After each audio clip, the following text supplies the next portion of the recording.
Imagine being 9 months pregnant, Right. working this grueling 12-hour shift, and then just collapsing at a high-profile child's birthday party. Oh, my God. Just gasping for air. Literally gasping for air. And then, tragically, the very next day, you suffer a miscarriage. It's horrific. It is. But now imagine your employer's main reaction isn't to, offer support. It's to actually reprimand you because your grief is, quote, making them depressed. I mean, that doesn't even sound like real life. It sounds like a cartoon villain or something. Right. But according to recent legal filings, that is the reality being alleged by the former private chef of Kylie Jenner. It's a staggering scenario to even try to process.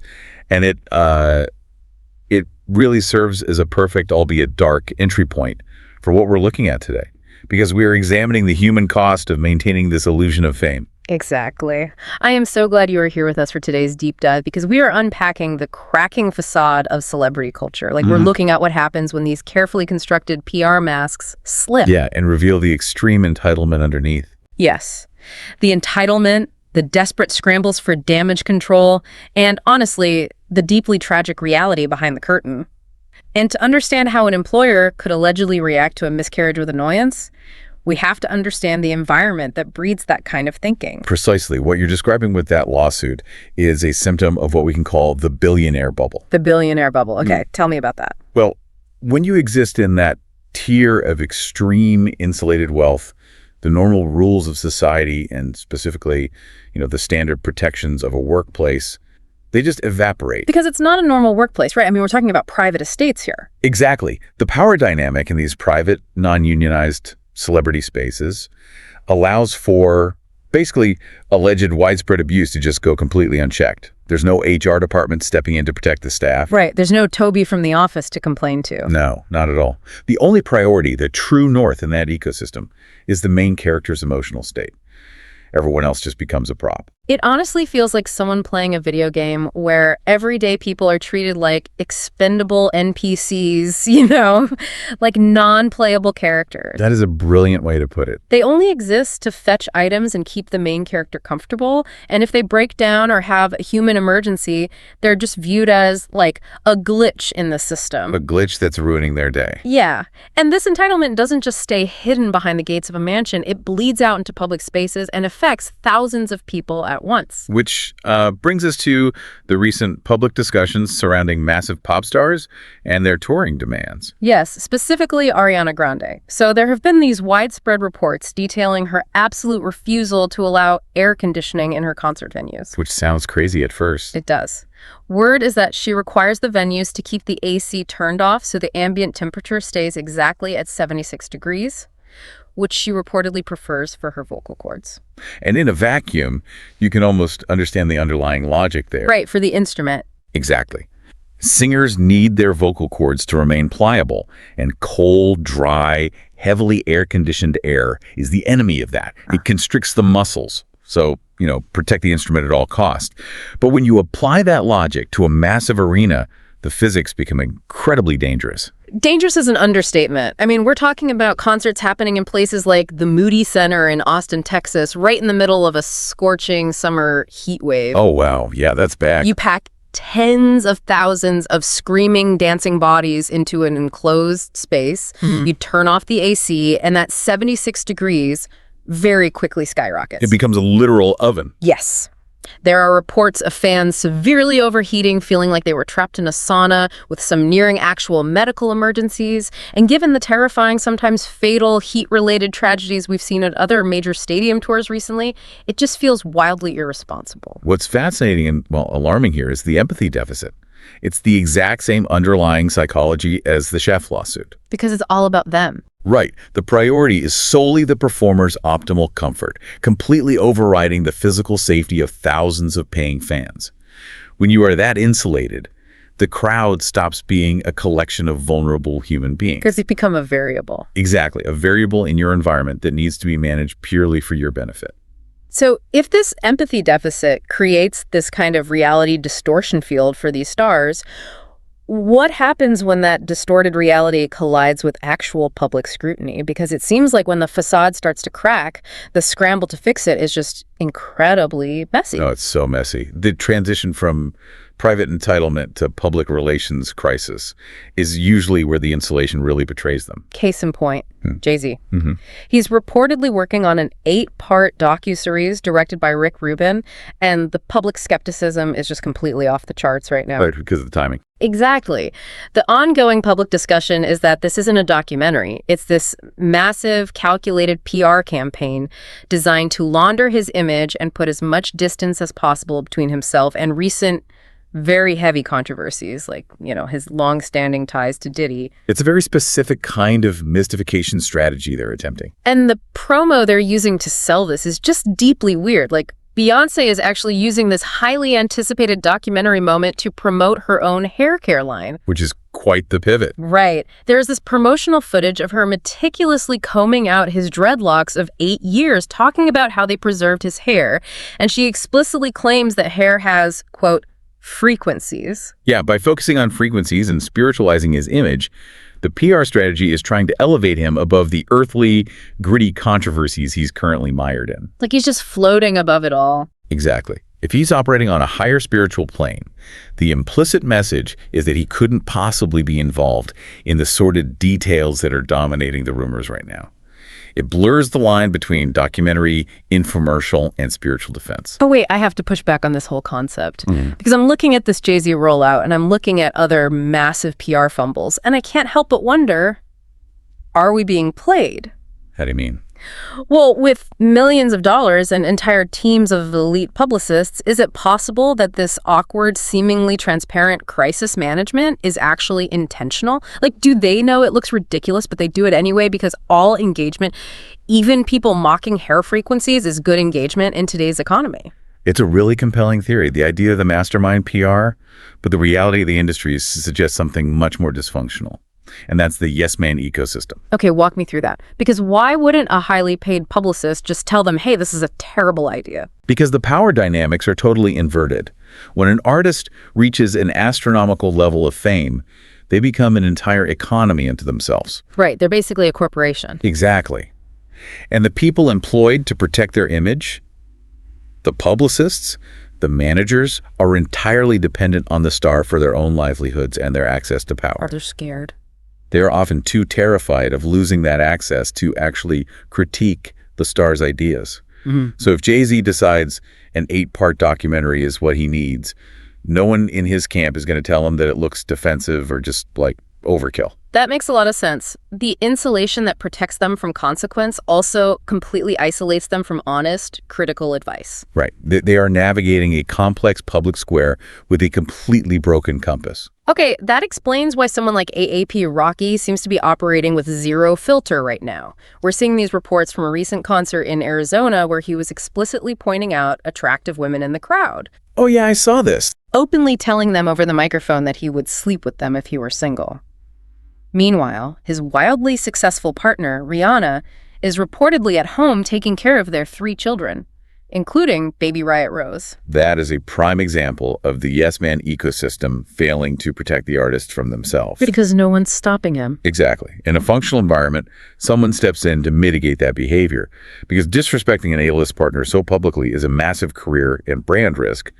But if no one feels empowered to grab a microphone, the artist just self-destructs. And it's not just blatant disrespect either. Sometimes it's just astonishing technical incompetence. Like, Justin Bieber has had a remarkably clumsy return to the spotlight lately. A lot of unforced errors. Yeah. There was an accidental leak of a tour tab on his website via metadata, completely ruining what was supposed to be a massive surprise announcement. And for anyone unfamiliar, metadata is basically the hidden descriptive information attached to digital files. When a web team updates a site in the back end, but fails to scrub those descriptive tags, savvy fans can easily start it in the page's source code before the actual public launch. Right. It's a very basic digital hygiene failure. A completely avoidable mistake for a team with endless resources. And then He makes a highly publicized appearance at the NHL draft and gets booed by the crowd for completely messing up the traditional first-pick protocol. It's just one thing after another. And on top of all that, there are swirling reports that his wife Hailey's skincare brand, Rhode, is utilizing bots to aggressively attack customers who complain online about receiving damaged products, basically deploying automated fake accounts to spam and drown out legitimate negative reviews. So we're seeing a full spectrum failure here. You have the strategic failure of the docuseries, the behavioral failure on stage, and the operational failures in digital management and customer service. It's all connected. It is. It all points back to a core team that has just lost its grip on reality. Which brings up a fascinating pivot point. Because we've seen how global superstars with endless resources still mismanage their reality. But what happens when we look at the minor leagues of fame? Reality TV. Exactly. Let's talk about reality TV. This is where everyday people try to mimic that A-list, untouchable behavior, but they have absolutely zero media training to hide behind. Reality television is a psychological pressure cooker, and the current landscape is showcasing just how toxic that mimicry can actually become. The public discourse right now surrounding the current season of Love Island USA is entirely focused on the unprecedented levels of gaslighting and manipulation playing out on screen. The behavior is just brazen. It really is. You have a contestant named Zach who literally withheld breakfast from his partner Kyda as a calculated psychological punishment for an argument they had the day before. We really have to unpack the psychology of that specific action. Withholding basic acts of care or routine like breakfast in a highly controlled environment is a classic textbook manipulative tactic. It's so dark. It is designed to physically and emotionally destabilize the partner, signaling that their comfort and sustenance are entirely conditional on their compliance. It is genuinely chilling to watch that play out as quote-unquote entertainment. And then you have Casey, who actively led his partner Anaya on, ensuring she felt secure while simultaneously demeaning the women in the villa by comparing them to high school girls. Just casual misogyny broadcast to millions. Yes. And then there's Gal, who entered the show as a bombshell. He's reportedly this arrogant trust fund coffee shop owner who just reeks of financial nepotism and openly treats the women like secondary options on a menu. It's a pattern. And to be completely fair, the toxic behavior isn't limited to the men. A contestant named Kenzie has been widely criticized for highly hypocritical behavior, constantly shifting her romantic loyalties and causing chaos, while simultaneously lecturing everyone else about her own emotional maturity. What you were describing isn't just a random assortment of bad behavior, though. It is an environment that actively selects for and then heavily rewards narcissistic traits. Okay, wait, selects for. Are you saying the networks are doing this on purpose? Because this brings up a massive issue that's blowing up right now, which is the vetting crisis. Oh, the background checks. Yeah. Or lack thereof. Yes. There seems to be a terrifying lack of background checks happening for these reality stars. In the UK, a contestant named Gabriel Garland was quietly removed after being linked to court documents regarding a 2019 New Year's Eve stabbing. A literal violent crime slipping through the cracks. A stabbing. And in the US, a contestant named Tiara T.D. Davis was linked to a 2018 restraining order where she allegedly assaulted a 16-year-old girl and threatened her with a gun over an ex-boyfriend. It's unbelievable. Another contestant, Alana, was pulled after a surfaced video showed her mouthing a racial slur, and her response was this highly inauthentic, heavily edited apology video that honestly just made it worse. They usually do. So my question for you is the network's casting process just incredibly laughably incompetent? Or is there a darker incentive here? Like, are they intentionally casting volatile people with checkered, dangerous pasts because it guarantees explosive television? To understand this, we have to look at the mechanics of reality TV casting.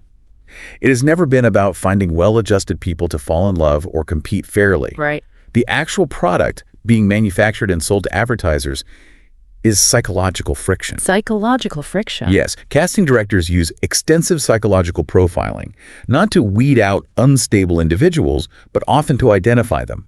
They are looking for people with high reactivity, low empathy, and a desperate need for validation. Yeah. So when networks prioritize those extreme personalities to ensure conflict, they absolutely blur the line between entertainment and actual danger. It's less of a casting process and more of a chemistry experiment with volatile elements just waiting for the spark. It's like building a house entirely out of fireworks and then acting shocked when it burns to the ground. Precisely. And while the networks rake in the ratings, This process leaves a tremendous amount of collateral damage in its wake, both for the people on screen and the audiences who are slowly normalizing the behavior. And speaking of collateral damage, that brings us to the final and perhaps most tragic piece of this ecosystem. We've talked about the billionaires at the top and the people desperate to get famous on reality TV. Now we have to look at the people desperate to stay famous. Yes. And the heartbreaking fate of the people the industry simply discards when they're no longer useful. The desperate cling to relevance is often where the psychological toll of this entire machine becomes the most visible. When the attention starts to fade, the actions just become frantic. We saw an absolute circus of this at Paris Fashion Week recently. Oh, yes. You had internet personalities trying to force their way into high fashion, like this guy who goes by Clavicular. And for those who don't know, he is a figure heavily associated with this toxic internet subculture known as looksmaxing. And it's important to clarify what that is, actually. Please do. Looksmaxing is a highly obsessive, often deeply misogynistic online community where young men undergo extreme physical regimens and sometimes severe facial surgeries to maximize their aesthetic appeal. And it's usually tied to a very dark worldview about genetic hierarchy. Thank you, yes. It's a bleak corner of the internet, and this guy attempts to cross over into the real world by walking the runway for the brand 424, and he completely bombed. It was hard to watch. Reports say he walked with terrible posture, stared nervously at the floor, and actually got lost on the runway. But instead of showing humility, he doubled down on his toxic brand, claiming he was going to sell discounted looksmaxing courses to French people because their genetics were ruined in World War II. It is a desperate provocation. When an individual lacks genuine artistic talent or the ability to authentically engage an audience, they rely on pure, offensive outrage to keep the cameras pointed in their direction. It's the lowest form of engagement bait. Just burning the house down to stay warm, and that frantic tension was everywhere in Paris. Will and Jada Pinkett Smith made an appearance, clearly trying to project this united, untouchable power couple image. But the footage that went viral was a moment where Jada appeared to visibly aggressively shove Will out of her way. It completely shattered the illusion. And this performative desperation trickles all the way down to the fans, too. There were reports of super fans for the actor, Connor Story groups calling themselves Club Shalom, getting into actual physical fistfights with each other. Fights over a celebrity. Yes. And they were waiting for hours in the brutal Paris heat wave just for a 3-second glimpse of him. Because it is an entirely performative ecosystem. Everyone in that space is trying to aggressively prove their proximity to fame. Whether you're an aging star, a spouse, an internet personality, or a superfan, your perceived value is entirely dictated by how close you are to the center of attention. But the most glaring, uncomfortable example of trying to hold on to that center of attention has to be Madonna. She is a total legend, completely undeniable. But her recent attempts to stay in the headlines have felt incredibly chaotic. At Paris Fashion Week, she suffered a wardrobe malfunction and accidentally flashed fans. Right. She was seen doing this deeply awkward karaoke performance at the Abbey in Los Angeles alongside her 29-year-old boyfriend. And most morbidly, to drum up press for an upcoming album, she's been openly name-dropping intimate details about a past fling she had with the late JFK Jr. It highlights a profound fear of invisibility. The entertainment industry fundamentally conditions artists to believe that their worth as a human being is entirely tied to public attention. It's all they know. Exactly. When that attention naturally wanes with time, the attempts to manufacture it can become increasingly disconnected from the art itself. It becomes about survival. It feels like fame is this bizarre, high-stakes game of musical chairs. Some people, like Madonna, flat out refuse to get out of the chair when the music stops. They'll do anything, say anything to stay seated, while others are just violently thrown out the window. That is a stark way to phrase it, but it is unfortunately a very accurate framing of how Hollywood discards its vulnerable. Because right alongside these stories of people fighting tooth and nail for relevance, we have the absolutely heartbreaking downfall of Davy Chase. If you don't instantly know the name, you absolutely know her face. Definitely. She was the star of Lilo and Stitch. She played the terrifying girl Samara in The Ring. She was a massive, ubiquitous child star in the early 2000s. She was everywhere, a central piece of that era's pop culture. And the recent news is that she passed away tragically at just 35 years old. The reports indicate she died from complications related to AIDS and chronic substance abuse. You look at the trajectory of her life, she was a 12-year-old star who was allegedly being invited to Diddy after parties. A child. A literal child navigating the darkest corners of adult Hollywood. And her story ends with her living out of an RV on Skid Row, completely abandoned by the massive studio industry that profited millions off her image. She was left alone to struggle with the immense, heavy trauma that so predictably comes with child stardom. If we synthesize all of this, Davy Chase's story reveals the most predatory, undeniable aspect of the entertainment industry. Which is? The machine is designed for extraction. It extracts youth, it extracts vulnerability, and it extracts raw talent. It handsomely rewards the ruthless, like the billionaires at the top we discussed earlier, who can afford to build insulated bubbles and hire yes men. Right. But it provides absolute zero safety net for the vulnerable who inevitably crack under the immense pressure of that extraction.